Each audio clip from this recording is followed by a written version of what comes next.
Ang kaupong.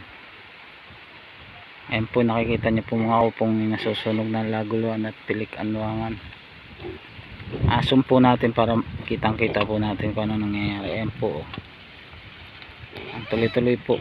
Ayan po siguro yung tinatawag na wildfire. Wala naman pong nagsunog, bigla na lang pong sobrang tuyo na po siguro at nasa kaparangan na eh.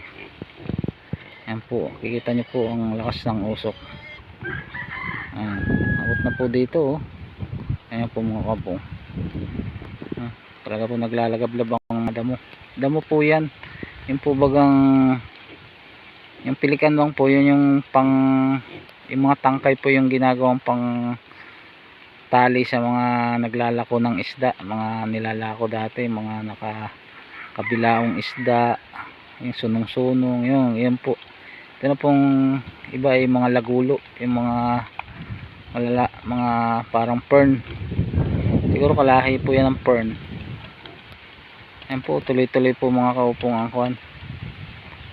Walang tigil po ang pagsunog niya.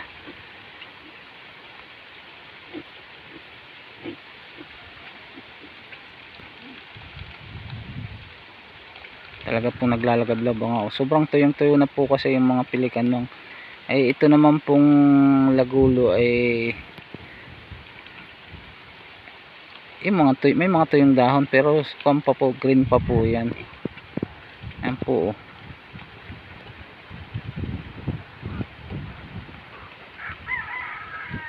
Yan, sa ibang bansa po ay ganyan din po baga, yung may mga wildfire din. Kanina po ay nagsimula lang siya sa maliit na usok, maya maya po ayan, palaki na ng palaki.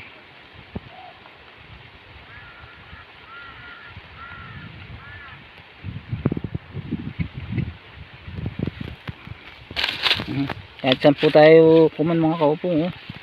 Hindi naman po tayo makalapit mga kaupong at mga kuwan dyan, sobrang init po nyan. Maraming salamat sa panonood mga kaupong.